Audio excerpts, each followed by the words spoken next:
Hi കൂട്ടുകാരെ, എല്ലാവർക്കും സുഖം തന്നെയല്ലേ.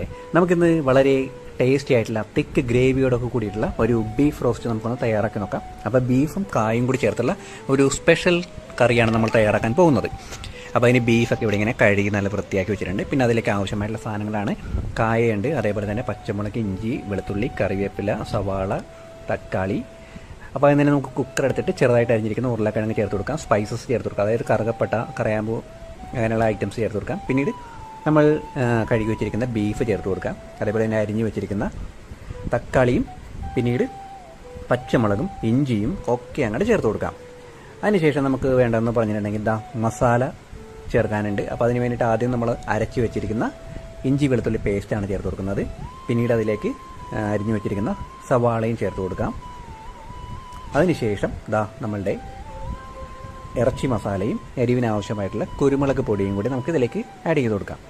അപ്പോൾ ഇത്രയും ഐറ്റംസ് നമ്മളിപ്പോൾ ചേർത്തിട്ടുണ്ട്. ഇനി വേണ്ട പരിപാടി എന്ന് പറഞ്ഞിട്ടുണ്ടെങ്കിൽ അതിലേക്ക് കുറച്ച് ജീരകവും കൂടി നമുക്ക് ഇട്ട് കൊടുക്കാം. അതാകുമ്പോഴത്തേക്ക് നല്ല സ്മെല്ലൊക്കെ ആയിരിക്കും നമ്മൾ ഈ സ്പൈസസ് ഒക്കെ ഇതേപോലെ ചേർത്ത് കൊടുക്കുമ്പോൾ. കുറച്ച് വെളുത്തുള്ളി അല്ലികളും കൂടെ അതിലേക്ക് ഇട്ട് കൊടുക്കാം. ആവശ്യത്തിന് ഉപ്പും ഈ സമയത്ത് തന്നെ നമ്മൾ ചേർത്ത് കൊടുക്കുന്നുണ്ട്. ഇതെല്ലാം ചേർത്തതിന് ശേഷം നല്ലതുപോലെ കൈകൊണ്ട് അങ്ങോട്ട് തിരുമി അങ്ങോട്ട് ഉടച്ചങ്ങോട്ട് വെച്ചേക്കണം. അങ്ങോട്ട് ഒരു മണിക്കൂറിന് ശേഷം ഇവരെ നമുക്കൊന്ന് വേവിക്കാം.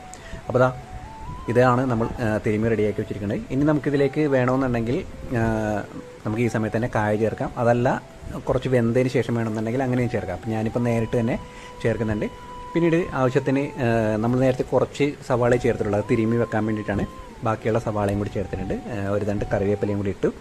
അതിനുശേഷം കുക്കറിലേക്ക് ഒന്ന് പകുതി വേവിച്ചതിന് ശേഷം ചട്ടിയിലേക്ക് മാറ്റിയിട്ട് ഈ ചാറൊക്കെ ഒന്ന് വറ്റിച്ചെടുത്താൽ മാത്രം മതിയാവും. അപ്പോൾ ഇത്രയേ ഉള്ളൂ നമ്മളുടെ ബീഫ് റോസ്റ്റ് ഇവിടെ തയ്യാറായിട്ടുണ്ട്. അപ്പോൾ എല്ലാ കൂട്ടുകാരും ട്രൈ ചെയ്ത് നോക്കൂ.